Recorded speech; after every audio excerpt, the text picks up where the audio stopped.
Hi friends, I am Tilak. You're watching Tech May Be Unique, and today we're going to see how to delete the table on your WPS spreadsheet on your computer.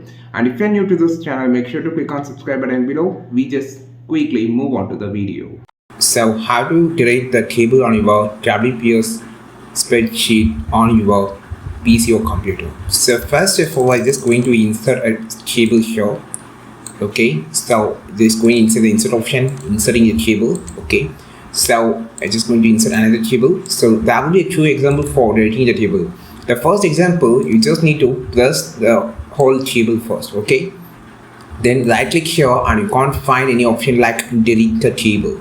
So instead of that, you have an option called delete columns, table columns or table rows. So if you can just click on delete column, which will delete entire column. So it also shows that it deleted the table. This is the one of the thing. The second way is you just need to select the table first. Select the table, entire table like this, and then click on the delete option on your keyboard. Okay, so just select the table like this and click on delete option on your keyboard in automatically deleted. These are the two ways that you can just delete your table on your WPS spreadsheet on your computer. I think this video helped you a lot. Like this video, share this video, subscribe to this channel. We will meet on next video with a super valuable content. This is Tilak signing off from Tech May Be Unique. Have a wonderful day.